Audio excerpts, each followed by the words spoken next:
Okie dokie. Right. Welcome to our 7th podcast. I know it's the 7th because I've just put the 6th on YouTube, so I'm getting better at this. You'll notice that, as always, we've got a guest with us, and this week we have got what can only be described as Swinton royalty with us. And I don't mean me, I mean Wayne English, the man, the myth, the legend. You'll never beat Wayne English. And I think from all the years I've been going, it's been one of my favourite chants. I'm going to get a little bit sort of fangirl about this. So before I do, I'm going to say hello to Wayne at the top. All right, Wayne. Am I Wayne at the top? Yeah, you're Wayne at the top. Yeah. So good to have you here, Wayne. The other Wayne. We'll refer to him as Wayne or something. I don't know. It's not. You can never have too many Waynes on a podcast. We're just going to roll with that. Which I think we should probably call this podcast Wayne's World or something like that, shouldn't we? We can do that. Yeah. Okay. Good to have you on, Wayne. Thank you, mate. Thank you very much. So we're going to do the Wine Oclock that can get Swinton fans into the spirit of Wine Oclock and help them have a few drinks, because Swinton fans do like a bit to drink. So I'll go first today. Today I'm from a place called Boothstown, which is a lovely little Lancastrian hamlet. And there's a pub opened up over the road that's got its own gin distillery. And I've been drinking Boothstown Elderflower gin, and it's absolutely lovely. And it helps with Wine O'Clock, because after a few of them, you feel quite angry and like having a go at people on Facebook. So it's amazing. So Wayne English, what are you drinking there, my mate? Well, I've just got back from a 11-mile hike, so in my Swinton Lions Cup, I've got just a Coors Light today. Yeah, I love the fact that he's drinking out of a cup with his own name on it. That makes you've made it. You know you've made it when your cup has got your name on it. I'd like to say I know you think you've made it when you've made it onto a cup. But I remember I've got a Swinton cup somewhere that's got Boozer's face on it, and Boozer has definitely not made it. So it's. I think you might be on that cup as well, actually, Wayne. It's when did you play the year we played at Salford's ground at the Willows? Yes. Yeah. So you'll be on that cup as well. But Boozer's in the middle of it, like loving life with everybody dancing around him. Never missed a picture, did it? No, I mean, he never goes to a game yet. He's on every picture that I've ever been. It's unreal. So, as we were just discussing before we started recording, you come through the academy, didn't you, Wayne? I did. John Prince picked me up because he was coaching a local Rochdale side, and we were playing against them. And they picked me up about, I think I was 17, him and David Muir, and then invited me up to the academy. Brilliant. There was quite a few players come through that academy that went on to have decent careers, weren't there? Because it was yourself, Mick Nanning come through it, didn't there? And did Carl Fitzpatrick as well come through?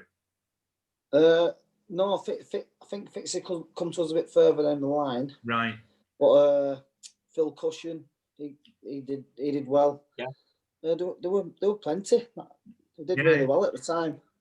It was a good little setup, that. And it's a shame that it sort of didn't continue producing the players that it produced for that short period. Because, I mean, obviously you were at Swinton forever, weren't you, Wayne? It was like, I think, I'm sure I've got a picture of the 1963-64 winning championship side, and you're on it. You're playing fullback for them, I think. You were there for that long. That must have been my second season. Brilliant. It does go to show, doesn't it, how important academies were? Because Swinton, quite quickly, like you say, got some players from the academy that was genuine first-team players. So it shows like the importance of having academies. Well, yeah, the season before I came through, there was Andy Corley, Big Mike Smith. There were plenty. Yeah, that's it. I think it does show that it works, doesn't it? Yeah. It's a shame that investment's not there at the moment, really, I suppose. I mean, from your time at Swinton, what do you remember more than anything else? What's just like your standout sort of feeling of around the club, etc.? More pride from the club, really, even though it was a bit nomadic moving from ground to ground in the first few seasons. Yeah. I was just happy to be playing for the club. It didn't matter to me what ground we were at. I know it's not the same for the fans, but I was just happy playing rugby. Yeah, that's brilliant. That's it. Do you want to go with the question, Wayne? Top Wayne. This way. Yeah. That's it. I think, how was it you making that step up at that sort of young age? Obviously, you've done a little bit in the academy, but then before you know it, you're in the first team playing against, some seasoned professionals, aren't you? And what age are you then? Still sort of 17, 18 type thing? Yeah, 17, 18, and then how is that step up? Is that a big step then? It was massive at the time, yeah. Bear in mind, I'm not the biggest. So when there's guys well into the 6 foot, 18 stones, like no wingers half at the time, it was hard. But I just thought I'd knuckle down, try and give me the best shot. That's the best I could do at the time. So you just went with the approach that if you can't get an hand on there, it doesn't really matter how big they are. That was the plan. If you run as hard as you can, they can't bang you all the time, can they?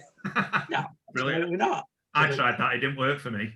I did get banged every time I got touched the ball. Do you have any? So what was your favourite try that you ever scored for the Lions? Favourite try? Wow. Just too many. Quite a few. I remember scoring a good one. What games stick in your mind? The what? Sorry. Yeah, what games particularly stick in your mind that you played in? Obviously, the semi-final Celtic Crusaders was probably the most enjoyable game. Fantastic. Yeah. The quarter-final against Featherstone in the Challenge Cup, where we ended up playing Wigan in the next round. Yeah. We had a few big ones, but... Yeah. I think for me, the try that I remember you scoring, when I say remember, it was a real hazy sort of memory because I was absolutely steaming, we played Keighley one Good Friday, and we were told that the kickoff was 3:00, but the kickoff got put back till 7:30. Now, I remember that game. Yeah, we'd been on it since I think we arrived in Keighley at about 9:00, so we'd been on it all day. And I think we were second bottom of the Northern Ford Prem, and they might have been top or second or something like that. So we went into the game, massive underdogs. And I seem to remember you going full length. And I think that sort of sticks out for me as like the Wayne English moment. We were up against it. We were typical Swinton. We were struggling that season. Then all of a sudden, we go to somewhere like Keighley. We produce one of the best displays I've ever seen a Swinton team produce, from what I can remember, and we ended up winning, and it was I mean, for me, that was sort of the epitome of plucky little Swinton. It was amazing to see at that time because they had a really good team at the time. They had a lot of lads from Bradford that were playing for them. Yeah. So yeah, and that was, I think that's one of my favourite Swinton memories of all time. So what was it like? Can you hear the fans when you're playing? Is it like, do we give you a lift? Yeah, massively. Yeah, massively. You'll probably underestimate how much you do help. That's why Swinton fans were so good, so vocal, so loyal to say there weren't massive amounts, and it just spurred the boys on. Yeah. I mean, I've got some mates that say have Swinton got more songs than they've got fans, and I think sometimes it seems like it because we've got everybody knows every word to every song, and we must have about 15 songs. And even United haven't got the amount of songs that Swinton have got, and everybody knows every word. It's absolutely brilliant. I love that part of it. So, sort of moving on from your time at Swinton, what sort of life after rugby brought for you? What you're doing now with yourself? I work in the valve and pump industry, right? Building and testing valves, which is a big change from rugby, but I've done it for a few years now, so it's not all bad. It's paying bills, getting on with life. Yeah, that's what it's about. I mean, it's weird, isn't it? If you'd have been sort of playing football, you'd be set for life by now for playing at the top of your like profession. Yeah. The equivalent would be sort of championship football, and you'd be set for life. You'd never need to work again. And I think that's fans underestimate how important it is and how short a career it is as well, but how important it is for us lads to get behind you whilst you're playing, because once you're playing, you know what I mean, you're just one of us then, and it's weird to see, I suppose. Go on, Wayne, have you got any questions?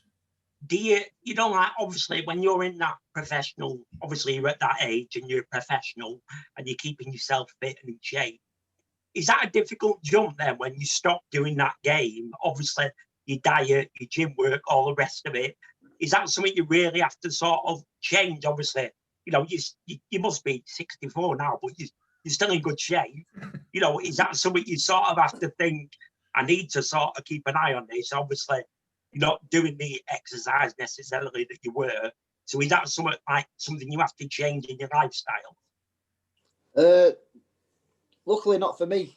I've not been too bad. I still train a lot, but I know ex-players who have come across who have piled on a bit of timber since they've jacked in.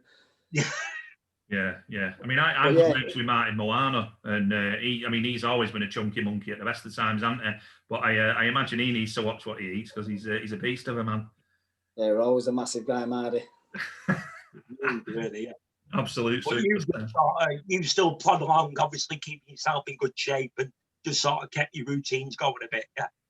Yeah, I still train all the time. Take the dog walking, just general stuff, just trying to keep yourself busy, because it is very hard when you retire from the game. Yeah. Do you miss sort of the training? Do you miss the lads and all that? I miss everything about it, yeah. Probably most lads will tell you. The hardest bit's probably the changing room, the camaraderie kind of thing. Lads you've seen day in, day out for 9 months of the year. Yeah. That's probably the hardest thing to give up. You don't miss the knocks, getting knocked about and all that. Yeah, you don't miss waking up on Monday morning and having to snap yourself out of bed. That's it, not at all. But yeah, it's the camaraderie kind of thing you miss most. Yeah, that's it. So who was your best mate from rugby league? Bloody hell. Played with so many over the years. I made loads of amazing friends through rugby. Yeah, and I still speak to a lot of them now. Still speak to Pete Cannon, Chris Huff. Yeah. All them kind of people. And they were years and years apart. Yeah. So I was saying to you before, weren't I, Wayne, that last time I saw you, there was probably about, I don't know, 6 years ago, I think it was, at Rick Smith's 10th wedding anniversary. And you were saying how you fell asleep that night. And glad you put that on the podcast. Yeah. Covered himself in glory by falling asleep steaming. It was absolutely brilliant. I couldn't resist that one. I'm sorry, mate. Cheers, mate. Anytime. I promise. If I ever fall asleep in front of me, you can do what you want, sir. I might enjoy it. You never know. So, I don't know if you've seen it today, but sort of going back to the rugby thing, I just wanted to have a quick chat about Brett Dallas, because I know me and Wayne have had a chat about it and had a quick sort of words to you before. But Brett, if anybody doesn't know, Brett Dallas, he's been sort of done for shoplifting about 10 times in the past 12 months. And I saw something in one of the Wigan newspapers saying that he's going to, if he gets found sort of guilty, the latest thing that he's been arrested for, he's looking at a 25-year stretch, because he's been sort of drawn into all sorts, like cannabis factories and selling drugs and all sorts of sort of nonsense like that. Do you think that there's enough support for players when they finish playing? Or do you think the clubs and the RFL could do more to sort of help players integrate into the modern world? I think it's probably along the same lines as concussion. It needs a lot more help and support. Because especially Brett Dallas, he grew up at the top. He's probably earned a lot of money from the game, but he squandered it and he's made some wrong choices. So yeah, I'm definitely. I think that goes a lot more support. What we said. Sorry, Wayne. I think that goes back, like we said. Your career's short, isn't it?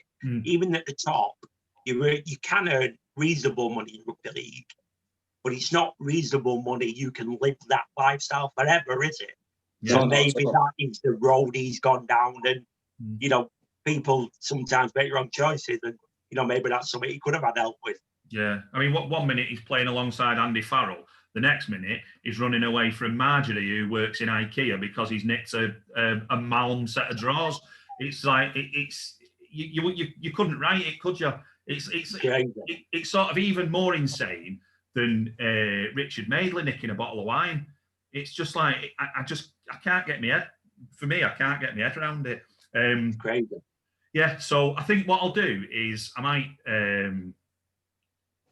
have a word with the club to see if we actually do anything as a club about that, and see if the station roaders can offer any support, even if it's something like, I don't know, getting ex-players that have not long since finished on this or something, just to put them in the shop window, I suppose. I'm just throwing it out there. That literally just come to my head, so sorry about that. I'm thinking while we're on air. So we've got a few sort of quick fire questions for you, Wayne, and a little bit light-hearted. Do you want top, Wayne? Do you want to go first? I'll go first. Are you ready for these, Wayne? I'm ready. Right, you've not had the heads up of these, so we're just going to throw them at you. I've got my notes here, so I'm going to make sure we get them right. Question 1. Clearly, you're best at rugby league. But what other sport or hobby are you closest to becoming world champion at? In other words, what are you good at outside rugby?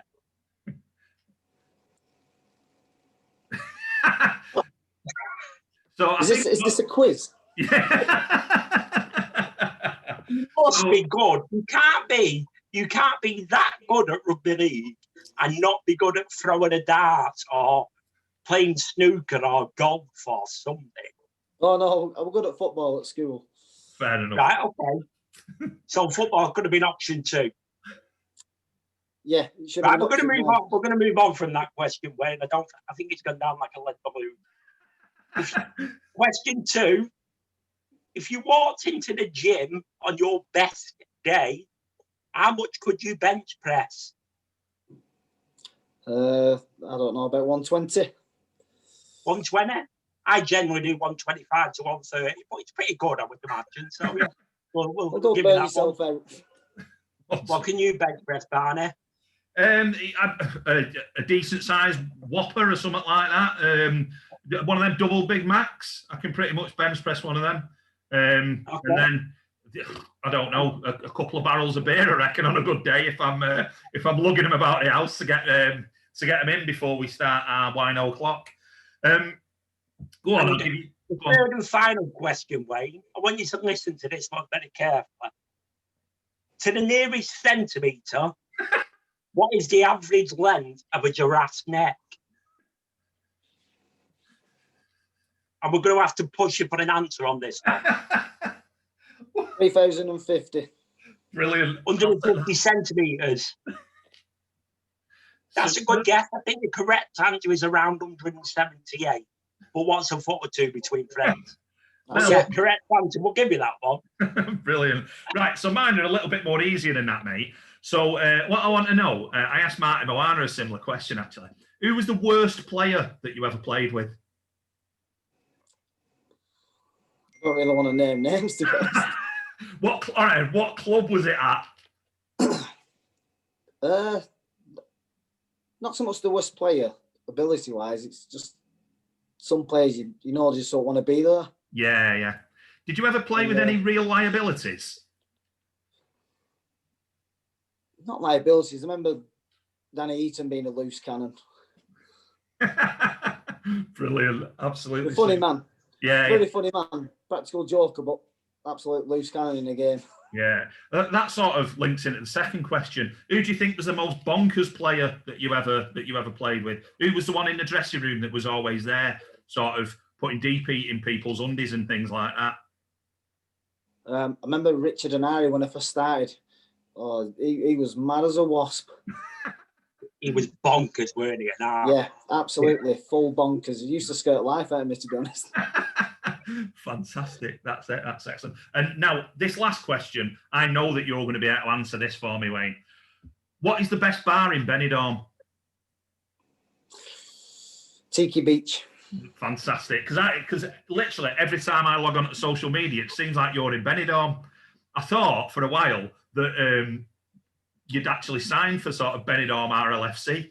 So I genuinely thought he lived over there. So yeah, I thought that's where you lived. If they had a team, I'd play for them, I'll tell you. Absolutely superb. To be fair, last time I was over in Benidorm was about 20 years ago, and I pulled a bird. I'm absolutely certain she was a prop. So it was. It wouldn't have been a worse idea to get her on. Throw her into the women's game now; she'd be a world beater. So yeah, all good fun. So is there anything that you wish you'd done in your career that you didn't manage to do, Wayne? Yeah, there's a couple of things. I wish I'd have won something with Swinton during my time there. So do we. Yeah. I wish I'd had a crack at Super League. Yeah. Because I think I could have done the job, but I've got no regrets anyway. Now, I remember there was sort of rumours going round when Paul Kidd was there that you were sort of looked at by Wigan. Do players ever sort of pick up on them rumours and think, "Oh, flipping heck, there might be something that comes of this"? And did you hear that rumour, or was that just fan talk? Yeah, I'd heard the stories about him, about possibly being Radlinski's understudy at one point. Yeah. But I never bought too much into it. Yeah, fair enough then. Yeah, I mean, I think the only player that I could be understudy for at the moment is probably Brett Dallas, and he'd only need me then for lugging his fertiliser about. So, yeah. So, I think as far as careers go in the Championship, okay, Wayne, the Super League call never come. But I think as far as careers go in the Championship, I think Wayne's has been fantastic. He was at a club where fans absolutely loved it. They love you. Obviously, you had the songs, you had the rest of it. A genuine fan's favourite. As you can see on the name, you got the cup. Obviously, it's been a while since you was at Swinton. But when we put the cup together, your name was amongst the first to come out of ones that, people was voting for. So it shows, fans do remember players. Players do come and go, but fans remember certain players. And Wayne English is the sort of player that every club wants at their club for a decent amount of time through his career. And from all Swinton fans, we'd like to say, thanks to you. And obviously, rugby's no more for you, but whatever you go on to do, we hope it turns out great for you. Yeah. Oh, thank you. But honestly, the Swinton fans were the reason I stayed so long. Brilliant. Because the love they showed for me at some points, I just thought, there's no point in going anywhere else. If you're happy, aren't you? Yeah, that's it. I mean, I can remember us having a time under Paul Kidd where we looked absolutely rudderless. And it was like we gave penalties away for fun. It was a real hard to watch Swinton as a team. And then you'd get that ball and you'd dance through about 4 people, and it was all that was all forgotten. And it was like, it was absolutely, I think it's fair to say that without players like you there at that time, it had been impossible to watch the Lions. So I want to say, from me personally, thank you for the time that you gave to us and the memories that you give to us. Every Swinton story that I've got starts with, I went for a few drinks, and then halfway through the story, it's Wayne English did this, and then and my missus threw me out. That's pretty much the start, the middle, and the end of any Swinton story that I have. So like I say, I just want to say sort of thank you from that point of view. Thank you. No worries.